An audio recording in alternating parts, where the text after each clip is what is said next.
Vous êtes prêts? Autant que possible. Bonjour. Merci de nous recevoir, la Belle Alliance, aujourd'hui. C'est vraiment un grand honneur pour Laura et moi. On est vraiment très fiers d'être dans votre atelier, d'être dans votre, comment on peut dire, votre... Mon deuxième chez nous.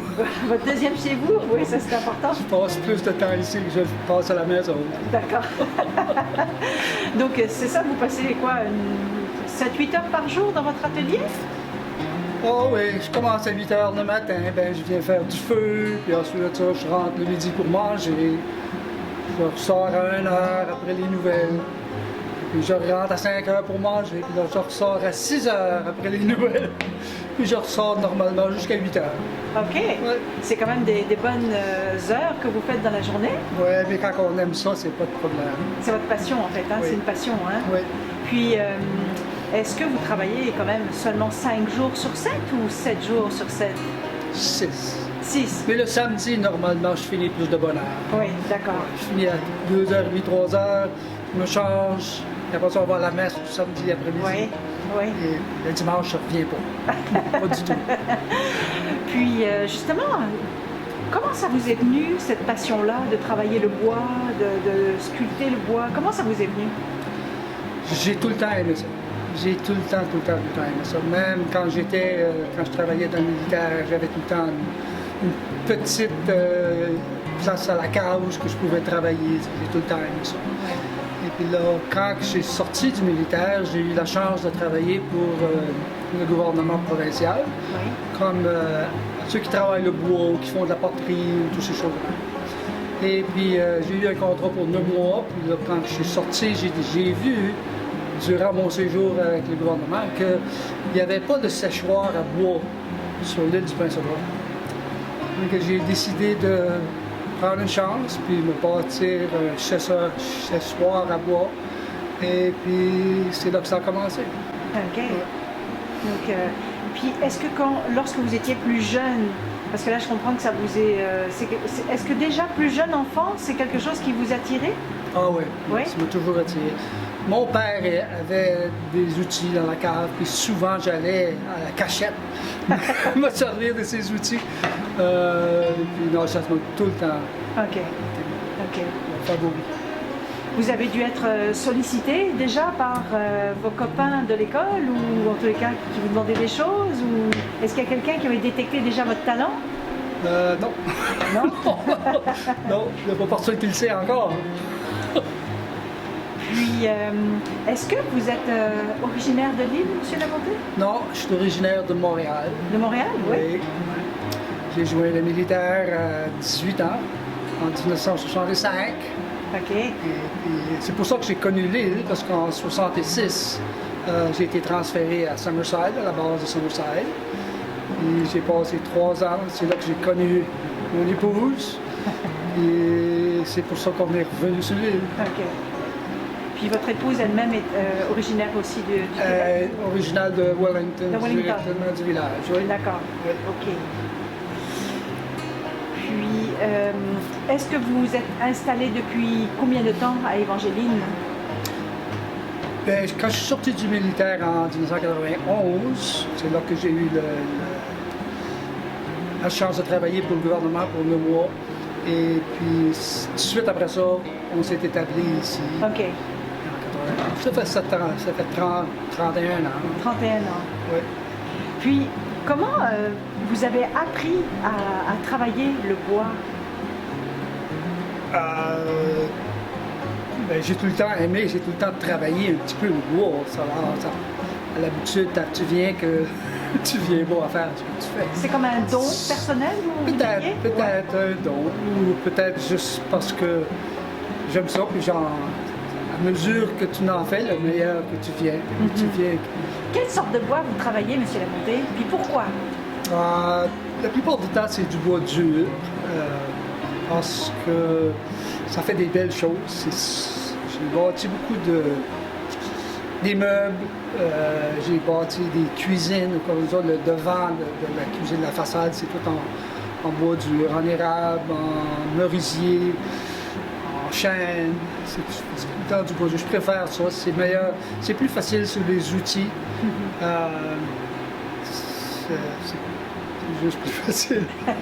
Est-ce que vous avez une préférence particulière pour un bois en particulier? J'aime bien le merisier. Le merisier. J'aime bien le merisier, c'est un vrai beau bois. Ça se travaille bien, c'est dur, c'est solide. Ouais. Puis, est-ce que vous faites la finition aussi de vos confections, ou vous laissez le bois brut? Est-ce que vous terminez avec un vernis, des choses comme ça? Est-ce que vous faites les finitions? Oui, je fais la finition. C'est même que vous pouvez voir en arrière de moi, la petite chambre qui est en arrière là, peut-être.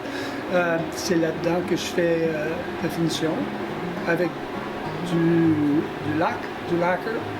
Et puis c'est une bonne finition. Tous les meubles sont finis de même, avec ça. Même ceux commerciaux, les que vous achetez, c'est tout fini comme ça. Je parle du trop?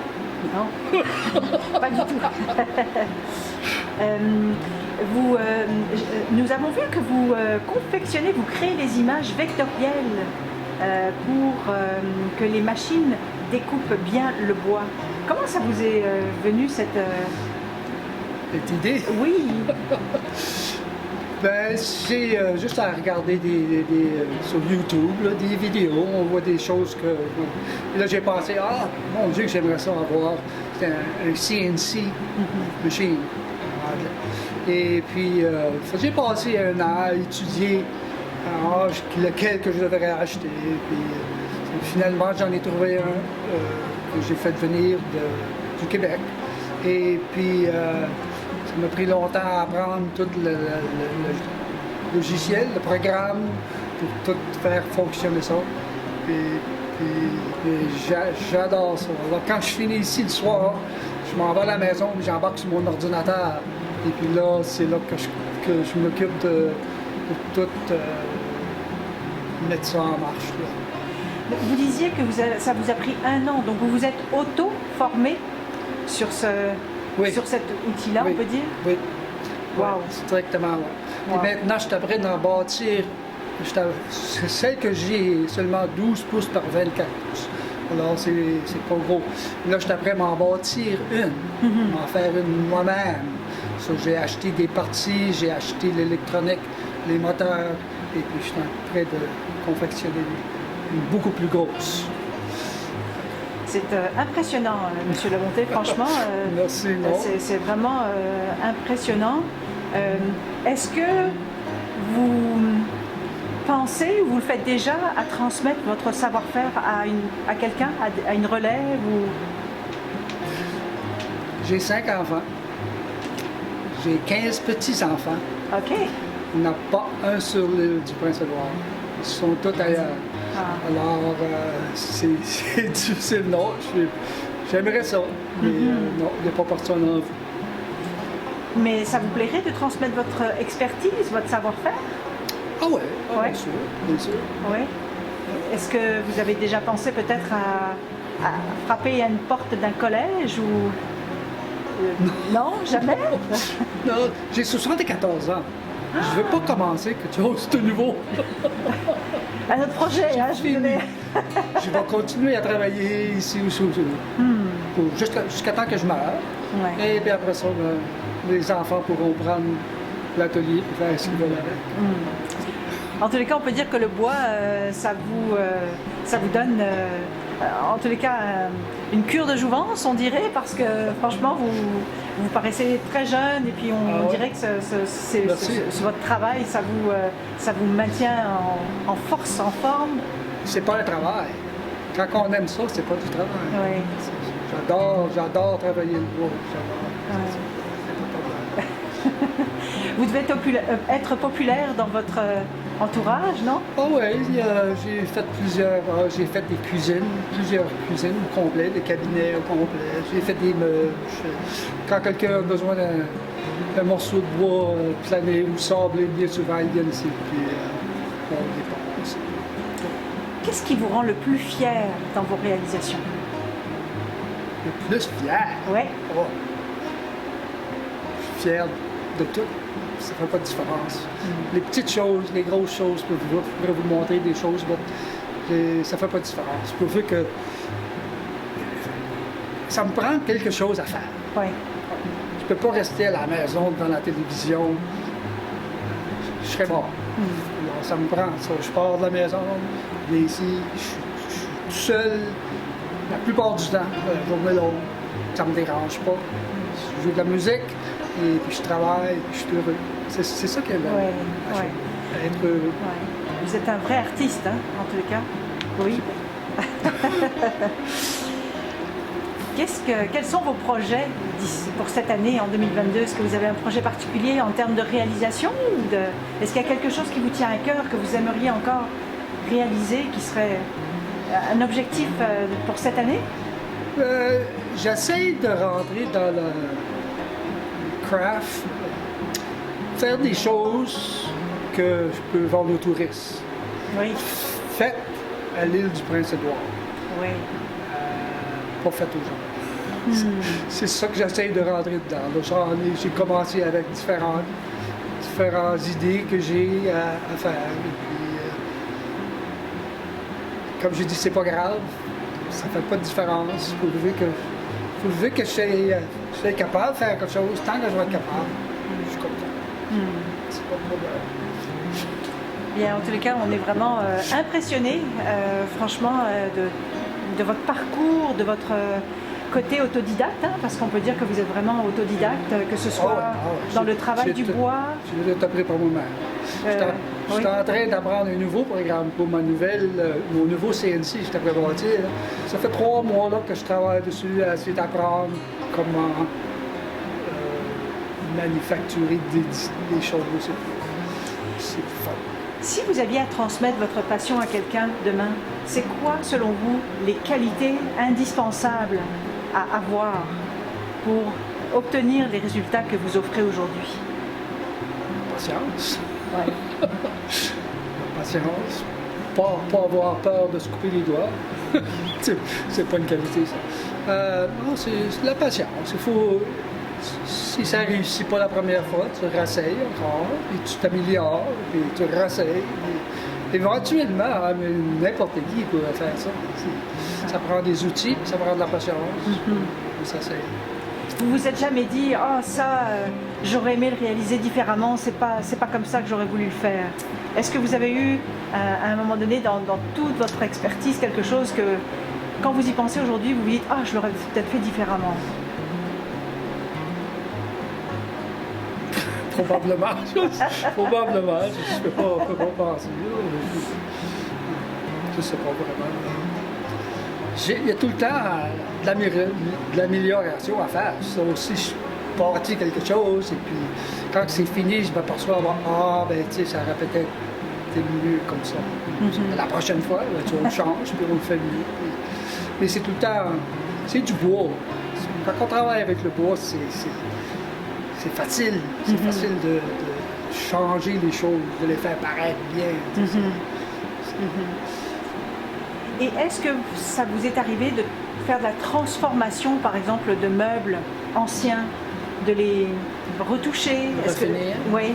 Ah oui, il y a plusieurs personnes qui sont venues avec des dessus de table, des beaux dessus de table. Ça a besoin d'être refini. J'en ai fait plusieurs. Ouais. C'est pas quelque chose que j'aime beaucoup à faire, par exemple. Parce que c'est juste de la finition, il n'y a pas de création. Oui, je comprends. Mais des fois, il faut en faire. Ce que je comprends, c'est que vous, votre préférence, c'est vraiment la création. Puis vous partez une idée comme ça spontanément aussi, ou c'est quelque chose que vous réfléchissez pendant de longs moments? Ça dépend. Il y en a que j'ai réfléchi longtemps, mais il y en a d'autres que ça vient tout de suite. Ouais. On a une idée, demain je vais travailler sur. Je vais essayer quelque chose. Puis, lorsque vous voyez un meuble, vous savez, un meuble ancien, on voit des embouts embouffetés, on voit quand même un travail qui est assez extraordinaire comparativement à d'autres meubles qu'on peut voir qui sont plus faits, je vais dire, facilement. Oui. Qu'est-ce que ça vous...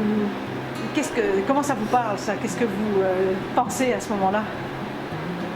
Ceux qui sont faits facilement ne vont pas durer longtemps. Ça, c'est la chose. Mais ceux que vous voyez avec le bois embouffé, comme vous dites, c'est des antiquités. Mais ils sont encore ici. Ils sont encore là. Alors, c'est ça qui est la différence. C'est pour ça aussi de travailler le bois dur, c'est ça qui est la différence. C'est qu'on veut quelque chose de bonne qualité.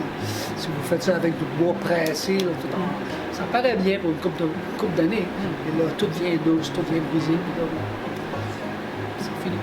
C'est vrai que lorsqu'on regarde dans certaines maisons ancestrales, on voit des meubles qui ont des centaines d'années et qui sont extraordinairement beaux. Hein.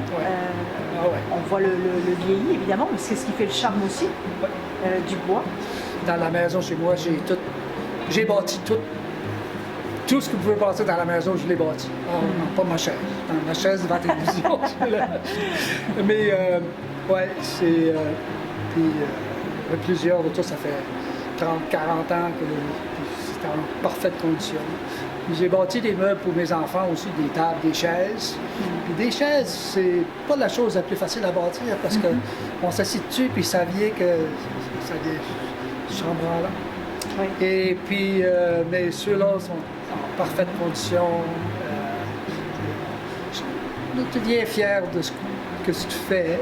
Et puis, oui, parce que là, elles vont durer dans le temps aussi. Puis, ils vont durer longtemps, puis j'espère qu'ils vont le passer à leurs enfants quand eux autres vont être décédés. Est-ce que vous signez certaines de vos pièces? J'ai une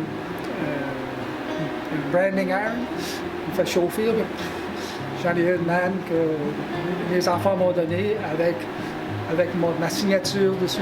Puis, ouais. J'ai fait des canaux en cèdre. On appelle ça des cedar strips que nous, c'est juste des petites plaques de bois, c'est tout collé ensemble, fini. Et puis, c'est pour ça qu'il me l'a donné. Je mettais tout le temps mon étoffe dessus. Est-ce que le canot qui est suspendu à l'extérieur, c'est vous qui l'avez fait? Oui. J'en ai fait 9 en tout. J'ai 5 enfants, j'en ai fait 5, puis là, les autres, puis il y en a un là, puis les 3 autres, je les ai vendus. C'est vraiment des pièces de collection, hein? Il faut dire que ça va devenir des pièces de collection. Oh, des licences. Vous êtes modeste, mais... Ouais, c'est des belles pièces, mais il faut s'en servir. Ça ne donne rien d'avoir... ça dépend de quoi qu'on parle. Il faut s'en servir. Ouais. Ça a du vécu, en fait. Je trouve qu'un meuble, puis je pense que vous allez être d'accord avec cela, mais un meuble, une chaise, peu importe, c'est fait pour vivre. Hein, Ben oui, ça transmet justement les générations antérieures qui ont vécu avec ce meuble-là et qui continuent à vivre dans les nouvelles demeures. Donc ça, c'est extraordinaire. Je suis très d'accord. C'est comme un plancher. Un plancher, c'est beau, mais ça va venir user, puis ça va venir on va échapper des choses, on va faire des portes. C'est un plancher, c'est vrai comme ça. C'est pas supposé être parfaitement beau tout le temps. On a cette tendance-là à vouloir un plancher parfait. Oui, vous avez raison, c'est vrai que tous les meubles, les planchers, tout ce qu'on utilise, les ustensiles en bois, même pour la cuisine, ça vit. Oui, c'est ça. Et ça demeure. Ça va venir user, ça va venir... mais c'est le caractère, c'est ça que ça lui donne du caractère. Exactement.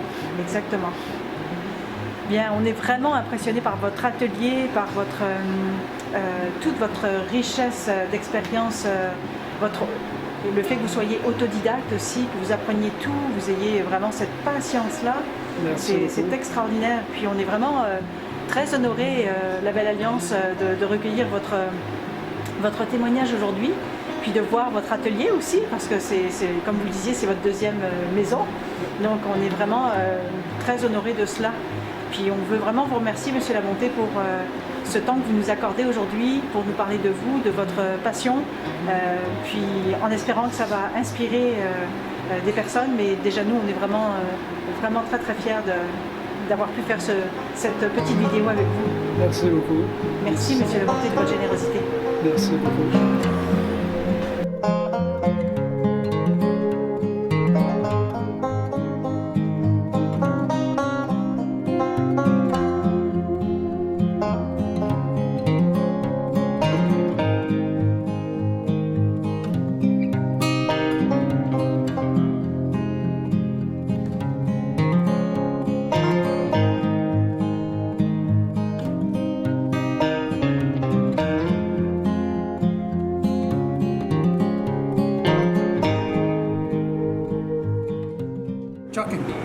Ok. Chucking, ça veut dire, en anglais, c'est pour ouvrir. Ouais. C'est Ouais. chucking. Ah, c'est pour Ok. ouvrir les huîtres. Oui. Fait que tu mets ça contre la table, là tu mets ton huître là, ça te donne, Ah, ça te fait froid. Ouais, ouais. C'est ça qui est l'idée. c'est original.